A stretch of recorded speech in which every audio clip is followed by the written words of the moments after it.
Buonasera a tutti, benvenuti a questa puntata, direi stellare. Abbiamo un personaggio, un monografico su un grandissimo titano della musica per film, John Williams. E allora quindi direi di esordire già così. Na, na, na, na, na. Questo è uno dei più grandi sodalizi della storia del cinema. Settima arte e ottava arte a braccetto, John Williams, Steven Spielberg. Stasera parleremo per l'appunto di questo veramente grandissimo autore di musica applicata alle immagini. Manca il mio socio che questa sera ha preso, credo, un aereo. Lo facciamo anche passare. Ha preso un aereo ed è scomparso, quindi sarò da solo a condurre questa puntata monografica. Come vedete dietro di me c'è una scenografia che proprio la dice lunga sull'autore di cui andiamo a parlare, ma avremo anche degli ospiti illustri, avremo una coppia di compositori che abbiamo già avuto in trasmissione con noi parlando della loro carriera cinemusicale, e avremo anche un interprete, una musicista d'eccezione, Eunice Cangianiello, una violinista che ha suonato in molti cineconcerti dedicati soprattutto alla saga di Harry Potter di John Williams, e non solo, è una musicista che suona per le colonne sonore del cinema e della televisione, quindi proprio ad hoc. E i due compositori che avremo come ospiti sono la coppia, marito e moglie, Susan Di Bona e Salvatore San Giovanni. E ci regaleranno questi tre splendidi ospiti due pezzi, anzi tre, delle cover di straordinari temi iconici della carriera di John Williams. Allora, parliamo per l'appunto di questo grande autore che è considerato il numero uno del cinema hollywoodiano, da più di 70 anni sulle scene. Si può definire una vera e propria leggenda vivente. Anzi, è rimasto quasi uno degli ultimi grandi compositori della storia, del passato, dell'Hollywood Sound, come è stato definito anche negli ultimi 70 anni. John Tanner Williams è stato uno che si è dedicato fin da piccolo alla musica, ha bazzicato il jazz anni 40 e 50, è stato addirittura, ha suonato con nomi illustri della musica per film, quali Harry Mancini nella colonna sonora di Peter Gunn, Elmer Bernstein e tantissimi altri. Ha stretto un'amicizia incredibile, un rispetto reciproco straordinario anche con Bernard Herrmann, uno dei capi, dei caposaldi, dei padri, no, dei numeri tutelari della musica per immagini. E dal Maurizio Caschetto, che è stato mio ex collaboratore nella rivista Colonne Sonore, è stato definito una figura musicale molto ricca, sfaccettata e persino complessa di quanto si sia portati a credere. Come tutti i grandi della musica del XX secolo, Williams trascende i recinti, se non addirittura i ghetti, dentro cui sovente lo si vuol confinare. Cioè, di solito lo si considera il compositore per eccellenza dei blockbuster, dei film di grande successo, delle guerre stellari, degli archeologi avventurieri, dei maghetti dal fulmine sulla fronte, e dei dinosauri preistorici. Però effettivamente questo grandissimo autore che ha studiato, tra l'altro ha studiato con Mario Castelnuovo tedesco, che gli ha dato quell'impronta autoriale perché lui stesso ha dato, diciamo, i natali compositivi da un punto di vista proprio di studi, di analisi della musica per immagini, ad André Previn, a Jerry Goldsmith, a Harry Mancini. Quindi questi grandi nomi, poi è arrivato anche Williams che degnamente si affianca a loro. Pensate che il padre di John Williams ha suonato per George Gershwin, quindi anche lì la musica svolazzava ariosamente tra le mura della casa di Williams.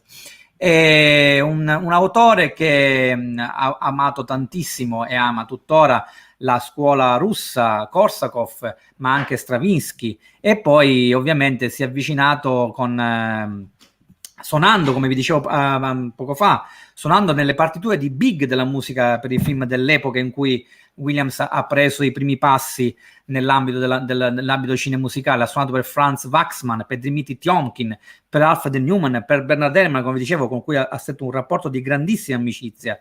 E quindi il nostro Johnny Williams, come si faceva chiamare all'epoca, quando ha mosso veramente i primi passi nella serialità televisiva, ha curato le colonne sonore di moltissime serie TV, poi ha incominciato a farsi strada, a diventare un nome di spicco, e ha avuto questo incontro con Steven Spielberg con cui per più di 40 anni ha stretto un legame straordinario, uno dei legami più belli, più profondi, più alti, elevati nella musica per immagini, ma ha lavorato anche con altri mostri sacri del cinema, Robert Altman, Alfred Hitchcock, Brian De Palma, Clint Eastwood, Arthur Penn, Oliver Stone, Sidney Pollack, John Frankenheimer, Norman Jewison, Barry Levinson, tantissimi.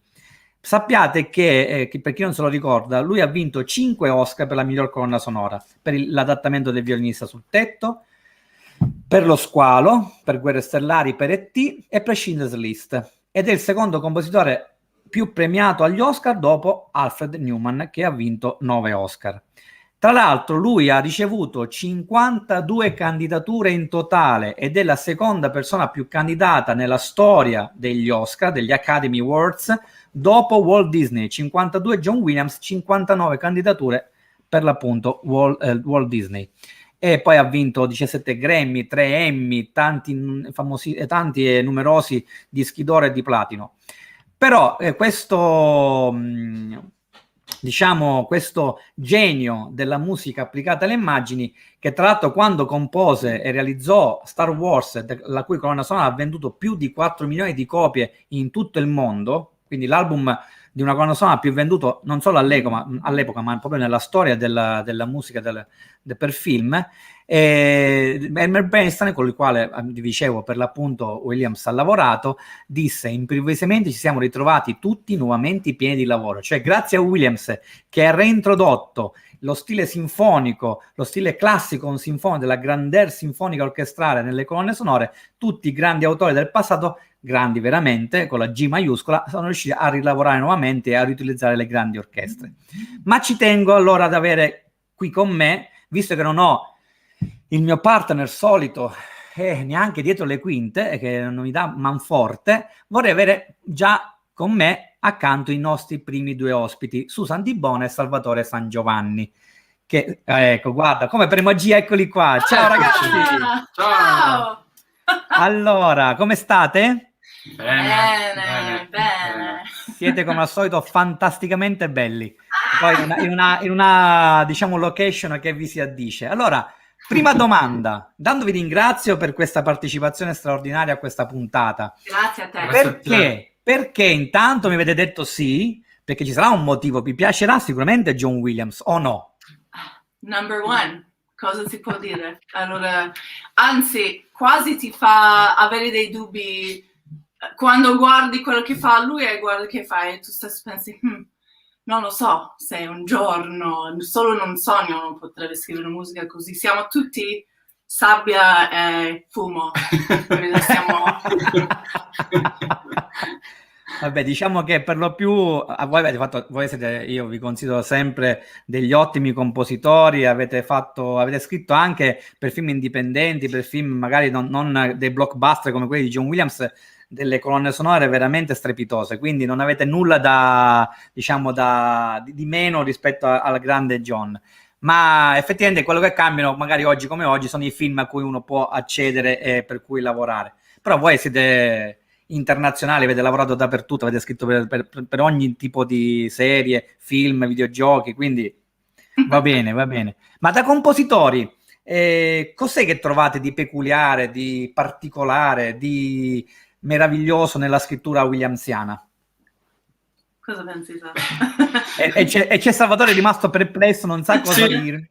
No, è la rete che mi blocca. No, io direi è una cosa tipo io per esempio per un paio di anni suonavo in un'orchestra di musica da film al Babelsberger Film Orchestra a Berlino. Abbiamo fatto dei concerti nella Filarmonia della musica di John Williams e tutto il resto, e in quel momento era prima che facevo proprio sempre come lavoro musica da film. Allora io mi sono presa la partitura dell'orchestra per anche capire dove entro in tutta questa grandezza, e poi guardando questa partitura d'orchestra, quella era una delle cose che ho detto, questo è un altro mondo, questa è un'altra cosa, la complessità che non sembra alla fine. Ci sono anche tanti elementi nascosti che uno non si rende conto che ti danno solo gli armonici, che sono nascosti, non è tutto lì per essere ascoltato in primo piano, sono colori, però di una grande complessità, però alla fine ha un totale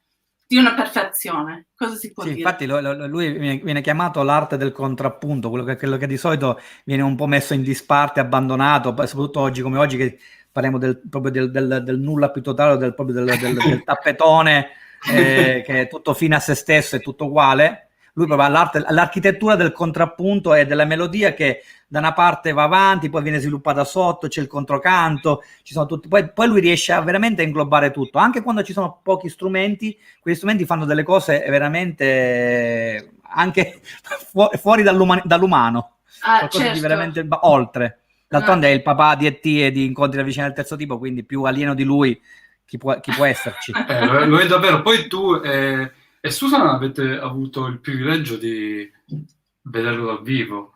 Quindi voi siete... Io ero un bambino, però non mi ricordo bene, però in Boston Commons, lì quando facevi i concerti con Boston Pops, che erano gratis per le famiglie, noi siamo andati... Negli anni 80? Anni 80, sì, sarà inizio anni 80, una piccola bambina, mi ricordo, ballavamo, sì, sono quei belli ricordi, no? Io l'ho visto 3 volte in vita mia in concerto e non ne farei mai a meno. Intanto ringraziamo Michela San Giovanni che dice grandi. Strano, San Giovanni. Sì, credo che faccia parte della famiglia. No, assolutamente. No, quindi non avete pagato. C'è Guido Vignati che ci segue sempre che dice finalmente si parla di contrappunto, meno male, grazie Guido, è un compositore, quindi... mi saluta mio fratellone Siculo che di infanzia, un grandissimo amico, Enzo Mangiameli. Vittorio Vitale, la musica, ecco, parliamo della musica, con la M maiuscola. Allora, intanto ci tenevo a dirvi che oltre a ringraziarvi ancora perché veramente ci avete fatto un regalo a me e a Marco che non si vede oggi, purtroppo non so se apparirà come Harry Potter per incanto, forse non lo so. Ci tenevo a dirvi che ci avete regalato una vostra cover di una colonna sonora che io ritengo, non so se si nota là dietro, aspetta, là, lì. Sì. Io E.T., come si dice all'inglese, E.T. lo porterei nell'isola deserta, con me porterei il CD, il film, tutto, e anche tutti i gadget che posseggo. Quello là, tra l'altro, quello là sopra che vedete, proprio ora lo sto indicando col ditino di qua, tac, è l'E.T. In accappatoio originale dell'82, che però con una scena tagliata, perché in realtà poi Spielberg la mise come contenuto extra, anzi aggiunto in digitale, purtroppo, per fortuna se ne pentì anche lui, in un'edizione di tanti anni fa, ma quella scena non c'è mai stata nell'originale.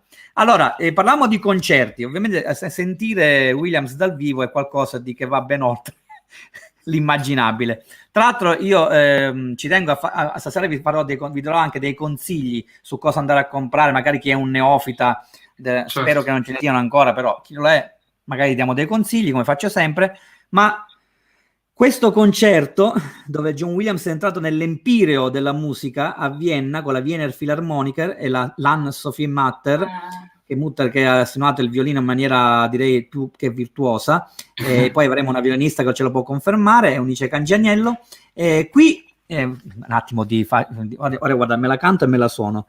Se vedete qui, questo qui che sto tamponando col dito, sono io che fotografa John Williams. Mamma mia! Mamma mia! Me la tiro. Sono finito nel cofanetto, ma sono nel Blu-ray, nel DVD, nell'LP. Ma ti invidiamo a livelli proprio... Comunque, chi vuole sapere l'emozione che ho provato, si vada a leggere il mio reportage su colonnesonore.net. Allora... Io direi che forse in questo momento che abbiamo parlato tanto, che sto quasi perdendo la voce per l'emozionalità del momento, perché io lo considero... Allora, Marco Testoni, che è un simpaticone incredibile, mi ha detto che io sono il nipote non riconosciuto, nonché anche forse il fidanzato. Sì, ha detto varie storie. Sì. Tutti giusti, spero che possa comparire in onda, così gliene dico 4 a quel ragazzo simpaticone, ma vorrei dire che a questo punto, se c'è una regia occulta, mandiamo in onda il contributo audio e video dei nostri cari amici vicini lontani, cari amici Susan e Salvatore, coppia stratosferica. Loro due sono i Vianello della musica da film, la casa Vianello della bellissimo. Allora, la Sandra Mondaini e il Raimondo Vianello della musica per film ci hanno regalato i final credits di E.T. Over the Moon, quindi andiamo sulla Luna con questo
meraviglia, ragazzi. Allora, abbiamo ricevuto un sacco di messaggi emozionali, si sono tutti emozionati, c'è chi si è commosso, c'è chi si sta piangendo, c'è gente che siete bravissimi, complimenti, Teresa San Giovanni che non è completamente di parte. Ora vi emoziona davvero, Michela San Giovanni si emoziona davvero, nessuno è di parte. Antonio Gullace, ciao, vi stiamo seguendo tutti noi, siete grandi, perfetto. Grazie. Tutta la famiglia, parenti, vicini e lontani. Anche tu. Salvatore Limongi, bravissimi, ecco, ma ve lo meritate. Il mio amore ha detto che meraviglia che siete. Eppure io ve li faccio i bravi. Surprise! No, caspita. Come non comparire per fare veramente i complimenti a Susan e a Salvatore, veramente grandissima interpretazione, bravi, grazie. A voi. Hai visto l'arte del contrappunto? Loro sono virtuosi e contrappuntistici. No, vabbè, poi i due pianisti mica male l'uno e l'altro, quindi grazie. Io peraltro allora vi spiego perché non sono intervenuto, ma adesso intervengo. Perché oggi è il giorno di Massimo, oggi è il Massimo Day, cioè nel senso nel senso quando si parla di John Williams, lui va, cioè c'è uno stato di esaltazione per cui non potevo, capito, non farlo liberamente, come posso dire, sfogare, e non ha mica finito. Io dico sempre che la migliore droga, altro che le droghe, quelle chimiche, quelle storiche, la migliore droga è la musica, è l'arte comunque in generale, ma la migliore droga è la musica. Io quando sento musica, in generale tutti, ma nello specifico due grandi, purtroppo uno ci ha lasciati lo scorso luglio, che era Ennio Morricone, e John Williams, io entro veramente in assuefazione da droga musicale, quindi proprio tu ti agiti proprio, ma io devi stare calmo, devi stare calmo. Devo mettere accanto a me un defibrillatore quando mi ma ti capiamo, anche noi viviamo questa cosa. A volte si cade solo per terra e cos'è questo? Cosa sto sentendo? Cosa sento? Cos'è? Che meraviglia. Io li voglio tutti e due. Io voglio i pupazzetti di Susan Di Bona e Salvatore San Giovanni da mettere in macchina. La testa perché fanno così. Senti, io però gli volevo fare una domanda, no? Dello sterminato patrimonio musicale di John Williams. Come mai la scelta è caduta su E.T.? Pianistico, questo è perché è pianistico. E poi è una cosa che si può fare in esecuzione a quattro mani. Abbiamo preso tipo un arrangiamento che abbiamo visto per un pianoforte, siamo divisi, abbiamo suonato in diversi modi, forse abbiamo anche mandato una versione che giocando abbiamo fatto con due organi vintage, quello era un po' troppo strano, allora abbiamo detto no, proviamo un altro modo quasi più socialmente accettabile. Sì, avevamo anche paura di suonare davanti al Maestro Privitera. Abbiamo fatto vari provini, gli abbiamo fatto su WhatsApp, ti piace questo? Allora, il primo provino, quello che mi avete mandato, tutti e due di traverso col pianoforte, sedevano anche quasi in primissimo piano i tasti del pianoforte, eravate meravigliosi, perché sembravate che ci state inseguendo uno con l'altro, e poi comunque, allora, due colonne della musica da film internazionale, con una preparazione solidissima e un gusto sopraffino. Anna Toccafondi. Un'altra parente? Grazie. No. Ma perché? Solo i parenti fanno complimenti a loro, se li meritano. No, io lo dico sempre, io guarda, che tutti mi dicono, ma oggi con questo marasma di musica tutta uguale a se stessa, che cosa ascolti? Io, se devo parlare di musica per immagini, ascolto orgogliosamente molti compositori italiani, tra cui questa bellissima donna verace, procace e fantastica, che è dirompente, che è Susan Di Bona, e quel simpaticone con i baffetti che sembra l'Omar Sharif della Puglia. Come della Puglia? Della non si fanno queste cose. Sarà attenti. Vabbè, ma siamo mediterranei siete. Ma sì, è uguale. Senti, io non lo so, invece a me quello che avete suonato, ovviamente mi ricorda il film, mi ricorda una bellezza, ma mi ricorda il mio viaggio a Los Angeles, che andai al Universal Studios, non so se ci siete mai stati, ma c'è la giostra dove, o almeno c'era, vi parlo di 20 anni fa, c'era la giostra dove c'era tu salivi su una bicicletta e andavi in alto, tipo montagne russe, perché eri appunto E.T. che è la bambina e si Bellissimo. sentiva questa musica. voglio andare. No, Mia sorella che sta seguendo la diretta, lei c'è stata con suo marito. Lei c'è stata, allora Sì. che confermi quello che Sì. dico. Sì. Tra l'altro, che si palesi. tu lì Testoni non lo sapevi, ma hai ascoltato non solo il pezzo che hanno eseguito splendidamente stasera i nostri amici, ma hai ascoltato anche un pezzo che prima che accedi a quella montagna russa c'è un pezzo che Williams ha composto appositamente per il parco a tema. Ma dai, E che hanno messo nel CD di E.T. che hanno pubblicato qualche anno fa. Hanno incluso anche quel pezzo che tratto è bellissimo, che sta solo lì all'Universal Studios. Sta solo lì. Le sa tutte Massimo, le sa tutte. Aspetta, mi dice Michela che non c'è più la giostra, però c'è. Io ci sono stato nel fine anni 90, quindi sì, può essere che dopo. Pensavo l'altro ieri, perché tu sei giovane d'età. Adesso ti tolgo dalla diretta. Allora, io però facciamo entrare qualcun altro. Dai, facciamo i galantuomini, una donna è sola. Allora, una grande violinista. Ultimamente su YouTube, sul suo canale, ha messo esecuzioni al fulmicotone, anzi al cardiopalma, come si dice in termine giornalistico, di Harry Potter e Home Alone, Mamma ha perso l'aereo, e Eunice Cangianiello. Vai! Ciao Eunice. Eunice praticamente è un influencer, ormai è diventata. Infatti, l'influencer del violino. Però sappiamo che lei quando fa queste prove e registra queste performance li presenta, ma ha un dietro le quinte meraviglioso che chi lo vuole vedere se lo vada a vedere online sul suo canale, perché manco le comiche delle slapstick comedy di una volta. Meraviglioso. Allora Eunice, allora a Salvatore e Susanna abbiamo chiesto da compositori perché quest'amore, questa predilezione per John Williams. Te da musicista, da interprete, da violinista, da primo violino tra l'altro, perché quest'amore sviscerato per Williams? Non solo per Williams, ovviamente, perché io ho avuto la fortuna di collaborare, lavorare e seguire e registrare tantissime colonne sonore da film con premi Oscar. Con Ennio ho lavorato 25 anni e veramente ho avuto la fortuna, l'onore di eseguire le più belle musiche che siano state mai scritte.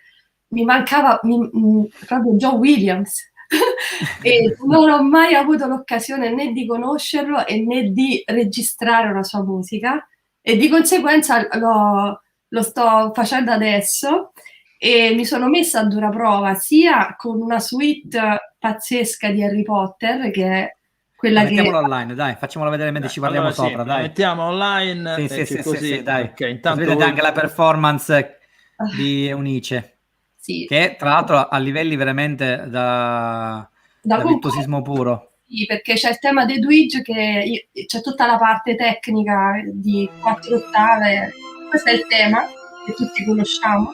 Sì.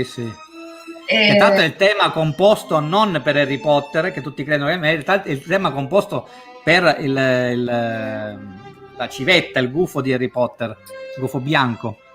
Sì, Edwige. Edwige. Sì. Raccontaci un po' la difficoltà di fare questo pezzo, tra l'altro in questa performance fate studio a casa.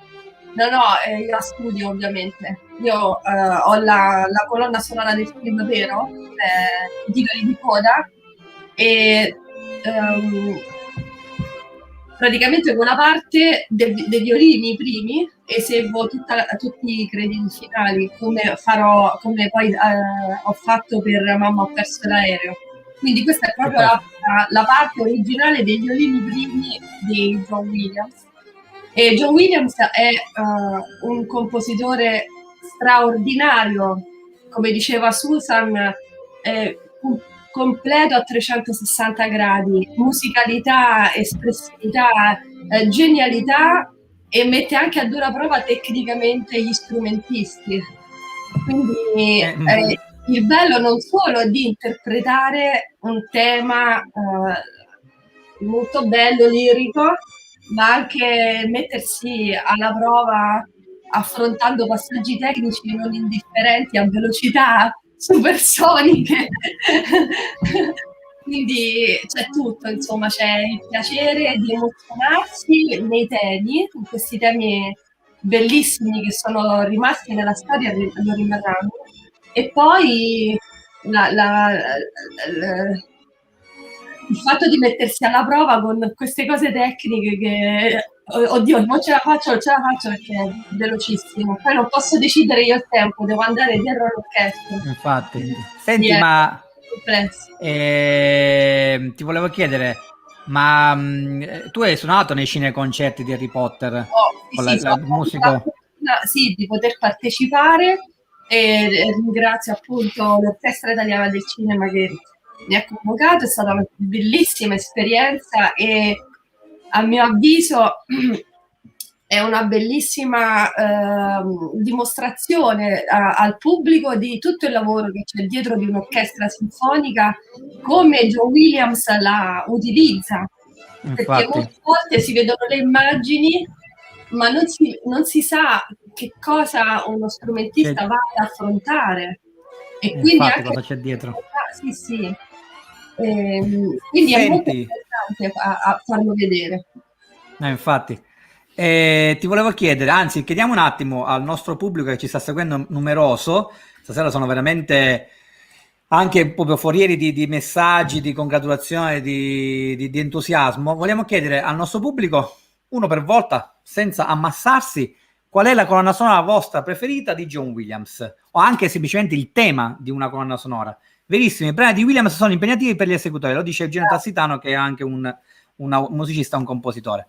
Sì. Allora, io direi che prima poi di arrivare all'ultima performance che faremo sentire nella sua integrità, senza parlarci sopra, volevo dare dei consigli per gli acquisti, consigli per gli acquisti, come facevano una volta in televisione. Consigli per gli acquisti. Ci tengo in particolar modo a queste raccolte, in realtà. Alcune sono proprio rieseguite o comunque contengono pezzi originali di John Williams o rieseguite da John Williams stesso con varie orchestre, perché poi Williams è stato per tanti anni sul podio della Boston Pops Orchestra, facendo i famosi pop concert, quelli per il pubblico, che diceva anche Susan poco fa. Orgogliosa di voi Lucia Santelli, credo un'altra parente, Salvatore Mandato, grandi. Così, ma vogliamo sapere quali sono le vostre colonne sonore di John Williams preferite. Allora, vi do questi consigli. Allora, intanto è imperdibile Blu-ray e CD e DVD di questo straordinario concerto, che 3 ore di veramente di qualcosa che va ben oltre l'emozione. E io non ho parole, anzi l'ho già tutte sperticate sul mio famoso reportage. Poi vi consiglio questi 3 CD, The Music of America, John Williams, tratto in questo cofanetto che contiene molti pezzi anche da concerto, come anche pezzi che ha scritto per le Olimpiadi, poi il patriottismo è insito nella figura di John Williams. C'è il pezzo che ha scritto, che si chiama Air and Simple Gift, che ha scritto John Williams quando Barack Obama si è insediato come presidente. Obama ha chiesto giusto a uno così qualsiasi, che ne so, per strada preso, ha detto mi scrivi un pezzo per il mio insediamento, e l'ha fatto. E qui lo trovate, fino al momento dell'uscita di questo album non esisteva in commercio.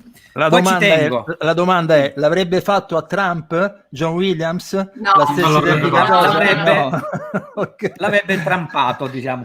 Okay. Scusa, nel frattempo, no, scusa, io siccome mi sento di essere proprio legato a quello che scrive Eugenio Tassitano, brano preferito di Williams, Schindler's List, anche io. Credo che sia anche il brano preferito di Eunice, visto che si parla di violino. Ragazzi, ma anche John Williams stesso ha detto che se deve scegliere quello, è molto orgoglioso di quello. Io vado più su Indiana Jones e vado più su tu sei proprio diritto. Tu sei un avventuroso dentro come me. Diritto. Quella Catch Me If You Can. Vabbè, ma lì torna il John Williams jazzistico dei primi anni di carriera. Sì, Guarda, Vignati dice senza Guido dubbio Vignati, mascelle. Anche lui va sul sicuro. Lo squalo. Quelle famose 5 note, 5 che... Allora, poi ci sono altri che dicono Star Wars, Massimiliano Carlo Tagnini, non avevo dubbi, visto che è una persona che conosco di persona personalmente. Poi c'è il tema della forza, il tema di... Allora, io quando sento il tema di Oda, scusate, ma mi viene famoso latte alle ginocchia, proprio mi cedono. Michela San Giovanni, che non è parente dei nostri amici, ti fa scegliere Home Alone, Mamma ho perso l'aereo, e te lo facciamo sentire alla fine perché Eunice ha fatto una performance. Mia sorella ha dei gusti. Tra l'altro, Eunice ha fatto una performance di non il tema principale, ma del tema che si ispira della famosa fuga all'aeroporto, perché sennò perdiamo l'aereo, infatti si perdono i bambini. Vabbè, allora dicevo, queste qua sono 2 raccolte che se non le avete si chiamano Cinema Serenade con Itzhak vabbè ragazzi, Itzhak Perlman, brava, grazie. Ce l'hai, queste sono bellissime. Tra l'altro non ci sono solo pezzi di Williams reinterpretati, ma ci sono pezzi storici del cinema, di Chaplin, di Steiner, di Roscia, di Gorgold, c'è di tutto di più veramente. Guarda che bello Testoni che va in primo piano. Poi c'è Gustavo, dimmi Eunice. Perdonami, Schindler's List, Joe Williams, sicuramente lo sai meglio di me, l'ha dedicato a Itzhak Perlman, è con dedica il brano, quindi a mio avviso secondo me è il più grande interprete di Schindler's List, nulla togliendo alla Mutter, che io la adoro. No. La Mutter è molto teutonica quando suona, però diciamo che toglie un po' quell'enfasi, diciamo che la passionalità che ci vuole in questo pezzo qui. Sì. Poi vabbè, suonato da Perlman è roba. È inarrivabile, quindi... Brava, hai detto il termine giusto. Io infatti non l'ho ancora pubblicato. Hai timore. Sì, l'ho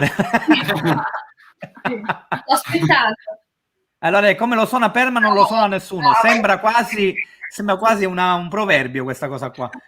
Tassitano stasera lo vedo molto attivo, molto fervido. Poi vi consiglio Gustavo Dudamel con Williams, la Los Angeles Philharmonic, anche 2 CD straordinari, un'interpretazione incredibile di pezzi stranoti. Citiamo un nostro connazionale, Simone Petroni, un grandissimo pianista che ha diretto tra l'altro dei concerti alla Verdi a Milano su Williams, da buttare giù il teatro, veramente, con applausi a scena aperta, standing ovation, una roba veramente fuori di testa, che ha realizzato insieme a Sarah Endon questo bellissimo, questo in realtà questo qua è quello di Simone Petroni, non Sarah Endon, scusate, quello che Sarah Endon è un altro, che è Themes and Transcription for Piano, che tra l'altro ha accettato e amato da Williams questo album qui di Simone Petroni al pianoforte.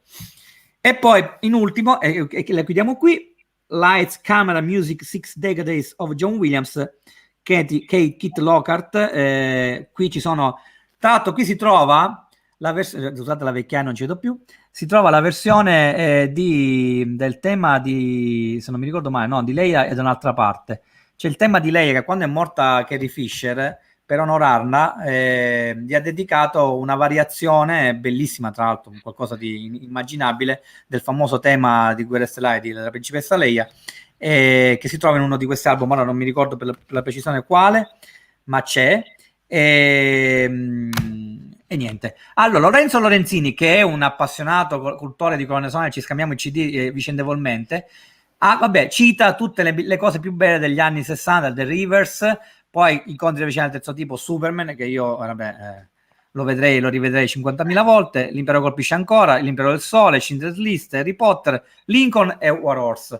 Vabbè, ma ragazzi, ce n'è...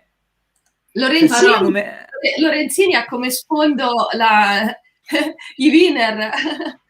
Sì, però se posso aggiungere una cosa non da dimenticare, questa musica che lui aveva anche 6 a 8 settimane per farlo insieme al suo orchestratore Herbert Spencer, l'hanno fatto in 2, non era che aveva 10 orchestratori, 10 copisti e tutto il resto. Sì, oggi... che è un'altra storia oggi. E in più non ha dovuto limitarsi con l'orchestra dicendo ho paura che non lo possano leggere a prima vista, ho paura che spariranno questo. Ha scritto dal cuore tutto quello che si vuole e hanno letto secondo e terzo take andava. Allora è un'altra, siamo da altri discorsi di musicisti incredibili di un livello che tutto era top.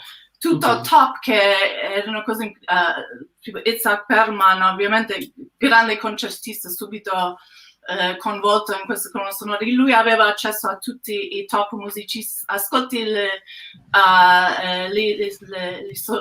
soli che fa da Catch Me If You Can di sassofono, tutto scritto, tutti questi soli jazzisti, che questo legge il secondo take è già dentro. Sono cose incredibili, mica loro hanno le partiture prima, loro arrivano lì la mattina, si mettono, suonano, ciao, caffè, prossime 3 ore, ciao, a casa. Pagati, infatti, CD, sono... cinema, così. Tra l'altro io mi ricordo che una volta su un famoso forum di John Williams, dove poi è nato tutto, è nata Colonne Sonore, la rivista, è nato l'amicizia con tutte le persone che adoro fino ad oggi, che sono dei fratelli per me, c'era che dice, vabbè, ma sai, c'ha gli orchestratori, c'ha i copisti, gli voleva figlio mio, ma... cioè, ci sono degli orchestratori, ce ne sono famosissimi, hanno lavorato con lui, Alexandre Courage, Cora Pop, William Ross, ce ne sono tanti, però se pensiamo che c'è chi oggi scrive e c'ha 10 additional composer, 10 orchestratori, 50 copisti, e tu dici, ma che cosa ha scritto quest'uomo alla fine? Poi prendiamo una nota a testa. Sì, una nota a testa, e questa qua ne potete dire a Iosa, perché essendo del campo, giusto, Williams è uno dei pochi che ha un solo orchestratore collaboratore, e mica come Zimmer, genio tossitano. Ma infatti non l'ho citato, io non ho detto Zimmer, non l'ho detto io. No, perché entriamo in quel discorso della lista dell'altra sera, della classifica. Vi prego. Infatti è meglio evitare.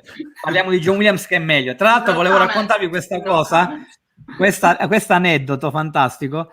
Mi ricordo che quando vidi Schindler's List al cinema, vivevo a Roma, e non so perché capitò che in sala, una delle prime serate in cui proiettavano il film, eravamo tutti uomini.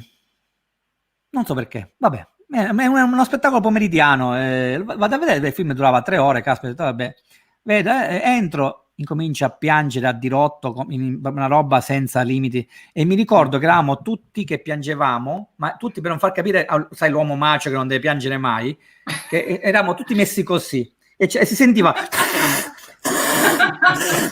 tutti messi così, facciamo finta di non avere neanche il fazzoletto, perché piangevamo in una maniera che come fai a non piangere con Schindler's List? Cioè, vorrei dire, anche nei momenti più ovviamente non solo per le musiche di John Williams, no, proprio per il film in sé di Spielberg. Io ho delle sequenze di quel film che faccio fatica a vedere. Faccio proprio fatica a vedere, perché è un dolore proprio.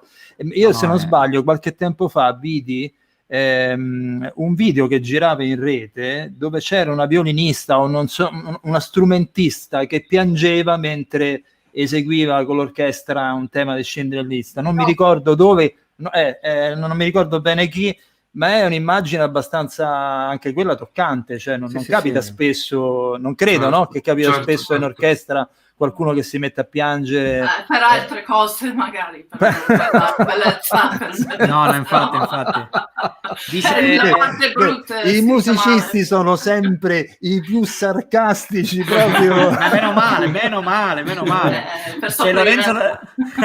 C'è Lorenzo Lorenzini che dice, giustamente, l'ha citato tra l'altro prima Susan, Herbert Spencer è stato il più grande e storico collaboratore e orchestratore di John Williams, infatti. Allora, io direi che... io però vorrei dirti una cosa, Massimo, tu non hai parlato, perché quest'uomo, il signor John Williams, l'ho andato a premiare proprio. Racconta questo, cioè io ho visto delle foto dove con la targa colonne sonore. Ma l'ha premiato uno dei miei storici collaboratori, Maurizio Castelli, è andato da lui, gli ha dato la nostra targa. Ora non mi ricordo, credo che forse per Lincoln che aveva vinto, ora non me lo ricordo. Sì, per Lincoln. Quando i nostri lettori, c'era il premio di colonne sonore ancora in attività, l'hanno proclamato il vincitore del miglior compositore, la miglior musica per film straniera, il miglior compositore dell'anno. Maurizio è andato, se non mi ricordo male, proprio a Boston, e l'ha incontrato e gli ha consegnato la targa. Tra l'altro noi anni prima gli avevamo mandato, avevamo scritto al suo storico agente James Richardson, e gli abbiamo detto: guardi, vorremmo mandare delle targhe perché Williams ha vinto il nostro premio. Ah sì, mandateci. Sai, le poste, certo non eravamo in pandemia, però le poste lente, sai, in America mandi la targa, chissà, questa fotografia qua bellissima, chissà se arrivano queste targhe. A un certo punto la mattina mi trovavo ancora a lavorare a Mediaset, ero in ufficio e mi arriva questa mail di James Richardson: ti allego la foto di John, perché avevo chiesto, sai, ingenuamente, se arriva il premio, per avere una certificazione che sia arrivato, ci potete mandare una fotografia di Williams, pensa io che cosa pensavo, Grazie. di Williams con le targhe, e tu pensa che ci manda questa fotografia, noi felicissimi. C'è una roba che io ho pianto mezza giornata, vi dico solo questo, non ci vedevo, pensavo fosse un Photoshop. Piange sempre, ogni volta che si parla di John Williams. E lì anche Maurizio credo che piangesse anche lui, perché mentre gli dava tremandola. Ma tra l'altro io l'ho conosciuto Williams a Chicago, vidi 2 concerti. L'abbiamo aspettato fuori dal concert hall e erano tipo le 1:30 del mattino, un freddo cane a Chicago, figura d'inverno a dicembre, c'era un'arietta proprio umida, proprio i venti che ti portavano via, tra l'altro è chiamata Windy Town, quindi giustamente aspettiamo, arriva John Williams che sembrava Babbo Natale, perché lui sembra Babbo Natale, arriva John Williams con l'autista Catanisi, era di Catania l'autista, mi sente parlare, fa ma di Unnisì, ma come di Catania? Aspetta, sta nascendo un maestro, dice, esce il maestro, Babbo Natale, io avevo telecamera da una parte, macchina fotografica dall'altra, ma avessi fatto una fotografia, una ripresa, niente, mi tremavano le mani, gli ho dato questo fogliettino col programma del concerto, me l'ha firmato, che non mi sono lavato il fogliettino e la mano per 3 settimane, sono rimasto proprio lurdo, come si dice in Sicilia, proprio lurdo nella mano, porco, così. E poi a un certo punto mi faccio ai ragazzi, eravamo con Maurizio, con Pietro Rustichelli, con Alessio Coatto, mi faccio: ragazzi, non abbiamo fatto manco una fotografia, ma neanche una, veramente dei pirla, proprio, cioè, abbiamo là John Williams, addirittura c'erano dei fan, non vi sto scherzando, ma all'1:30 di notte, ma si può chiedere a un uomo di quasi 80 anni, c'era uno che aveva una pila di vinili da fargli autografare, che sembrava il Music Day Record e lui Store. Si è messo lì e lui si è messo lì a firmato fare uno solo. Bravo. Aveva fatto 3 ore, dire no. 3 ore di concerto, aveva fatto 3 ore. Non è che, ma sono sorpresa, non hai aperto e hai detto firmami qua. Già, ecco, tipo permanente. Allora, come dice Testoni, con la pistola da tatuatore, la sua firma. Mi volevo tatuare il capezzo che ho scritto Johnny per sempre. Visto che il Testoni mi dà del fidanzato di Williams, volevo fare questa cosa. Lo sei. Lo so, vabbè, che devo fare? C'è la mia compagna che innanzi a me qui, che sta ridendo come una forsennata, che me l'ha detto: stasera sei tutto col tuo Johnny, il tuo unico Johnny, il tuo grande amore Johnny. Vabbè, è vero, è così, non c'è niente da fare. Comunque, evviva, confermo tutto quello che Massimo sta dicendo. Enzo mi conosce, anche perché siamo nati nella stessa culla, eravamo, quindi figurati da quanto tempo ci conosciamo. Allora, diciamo che abbiamo parlato troppo, ho parlato troppo soprattutto io. Il Testoni mi ha fatto questa sorpresa improvvisa che non mi immaginavo. Poi siete tutti vestiti di nero, Susan, Marco, quindi proprio siete anche Unice è un po', credo, oscura, quindi siete abbigliamento proprio doc da serata concertistica. E allora finiamo questa serata meravigliosa, questo monografico. Poi chi vuole sapere qualcosa di più su John Williams, ben venga, che c'è internet, ci si possono trovare informazioni a iosa, andate a leggere tutti gli articoli su colonnesonore.net. Quindi finiamo in bellezza, finiamo con questa simpatica donna bellissima con un sorriso che veramente va ben oltre lo schermo. E intanto ringraziamo la coppia più bella del mondo della film music, Susan e Salvatore. No, io prima però di chiudere voglio fare la domanda classica che si fa. Allora, parto da Susan e Salvatore. Cosa state combinando in questo momento? C'è qualcosa che bolle in pentola? Allora, abbiamo un paio di film in pianificazione, però non possiamo parlare di quelli concretamente. Da oggi ci è arrivato un taglio di un filmato dalla Finlandia, allora sempre cose internazionali varie, belle. Però anche una cosa italiana, abbiamo anche la sceneggiatura, quindi vuol dire che è già una cosa... Sì. Bene. Senti, e poi so che i Leviatani stanno in corsa, no? In qualche modo sono stati iscritti al Davide. Io vi auguro tante cose belle, perché quella è una colonna sonora stupenda, veramente. Grazie. Comprate i Leviatani. Quando esce il vinile? Dobbiamo parlare con Mirko, il nostro editore. Dobbiamo allora, fare pressione, hai ragione. Lo bravo, chiamo Mirko, domani. facciamo sto vinile, io voglio il vinile dei Leviatani. Che Ragazzi, tu l'hai conosciuto a Mirko in quella festa certo, milanese. sì, come? Quando uscivamo ancora di casa. Esatto. Allora, tanto tempo fa, quindi, tanto tempo fa, in tempo... una galassia lontana. Allora, chiediamo a Eunice cosa bolle nel cappello magico di Harry Potter. Tante cose belle. Io purtroppo da questa pandemia ho tirato fuori dal cilindro questi video perché non potendo uscire, non potendo fare niente, che teatri chiusi, io sono concertista, e grazie, tra virgolette, a questa pandemia ho creato il mio canale YouTube e ad oggi ho quasi 20 video. Devo dire con delle visualizzazioni, io che nell'universo di YouTube sono praticamente il nulla, e senza comprare visualizzazione, senza fare nulla, ho raggiunto dei bei numeri in pochissimo tempo. Harry Potter mi ha fatto in una settimana 10.000 visualizzazioni. Wow.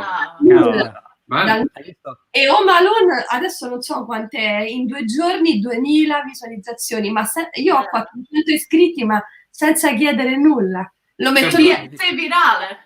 Ciao. Per mio figlio, brava. ti resta qualcosa nel frattempo che passi tutto questo. E poi sono in studio di registrazione a registrare le colonne sonore da film e fiction Rai, RT.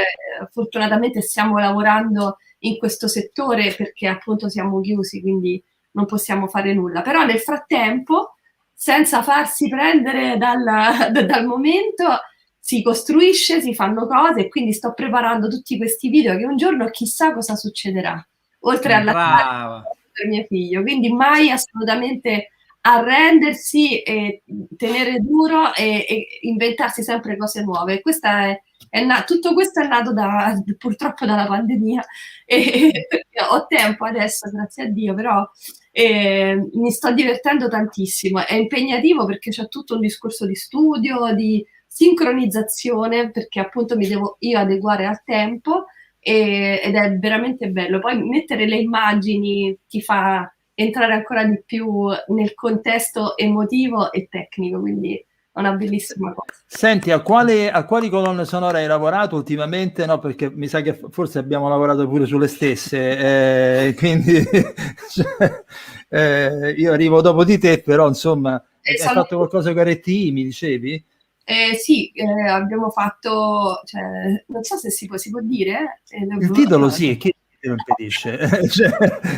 Mamma, la fiction che andrà tra poco di Raoul Bova per RTI, e quindi abbiamo registrato la colonna sonora, e ho fatto anche i soli per violino, ho avuto questo le partiture, perché io faccio anche la corista. E quindi poi adesso ieri abbiamo fatto per Rai invece La compagnia del Cigno 2, che è una fiction su di Gabriele Roberto. Sì, di Gabriele Roberto. Bravissimo. E tante altre cose, film Una famiglia mostruosa di Michele Braga, di Wolfgang. Anna Toccafondi dice che i Leviatani sono un capolavoro assoluto. Ci tenevo per dirgli ai ragazzi. E ha ragione. Brava Anna, brava Anna. Tra l'altro, non so chi prima avevi messo online, Marco, ma facciamo un complimento a Eunice. Sì. Che avevi messo online, che magari Eunice non l'aveva. Grande Eunice, perfettamente d'accordo con te. Quindi va bene. È sempre Michela San Giovanni che presto inviteremo al nostro programma, perché sì, poi è una bravissima pianista anche, quindi assolutamente sì. Dobbiamo fare i parenti di una puntata solo con i parenti di troppo lunga, è lunghissima, sarebbe una cosa. E lì siete tanti, ragazzi, lì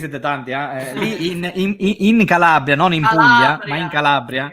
Sì, dove c'è alla sinistra della... No, comunque il mondo dei musicisti è uno sgabuzzino, cioè ci si conosce più o meno tutti, ci si fidanza, ci si sfidanza, quindi ci si sposa, tutti... non so, ci si sposa, la ragazza qui sotto si è sposata un bravissimo compositore, direttore d'orchestra. che noi abbiamo avuto il piacere di intervistarlo. Che bello fare così col dito. Funziona questa cosa del dito. Questi effetti speciali, che meraviglioso.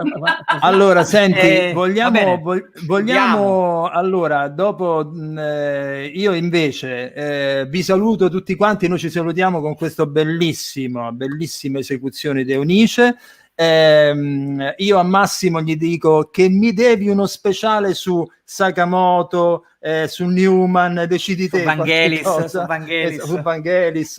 Okay. Infatti io farò il battitore libero stasera. Tra l'altro dovevamo avere Pierluigi Petronino, che è il nostro battitore libero, purtroppo ha avuto un lutto in famiglia, quindi gli stiamo vicino col cuore, gli diamo un abbraccio immenso, tornerà con noi, ma ci teneva in particolar modo perché lui, come a differenza di Testoni, è un ammiratore di Williams. Ma non è vero che io non so, io non mi sono fidanzato con Williams, tu sì. Io ci ho tatuato Jay, ma tatuato, comunque voglio sapere. L'ultima volta ci siamo visti, ma tatuato non Jay. mostrarci, ci sono bambini. No, ti crediamo. Infatti, andiamo sulla fiducia, se no diventa un programma porno. Allora, salutiamo. Grazie per questa bella serata williamsiana. Massimo, a te dicono il tuo amore, a me chi mi conosce bene mi ha sempre detto il tuo amico, e in effetti è così. Johnny è sempre stato il mio migliore amico musicale. Un saluto a tutti. Bravo Lorenzo, bello. Quella fotografia lì l'ha fatta la mia fidanzata. Va bene, detto ciò, salutiamo Lorenzo Lorenzini, che sta coprendo i nostri belli ospiti. Ciao Marco, ciao Michela, grazie per Mario Coppola. Abbiamo anche Francis Ford Coppola, bravi tutti, un parente di Coppola. Quindi finiamo con Solo a casa, che mamma ho perso l'aereo, Home Alone. Ragazzi, grazie, ci vediamo alla prossima puntata. Ciao Eunice, ciao Massimo, ciao Marco. E buon ascolto di Eunice adesso, non mollateci, ascoltate. Ciao a tutti, ciao Susan, ciao Eunice, ciao Salvatore. Ciao Massimo. Ciao.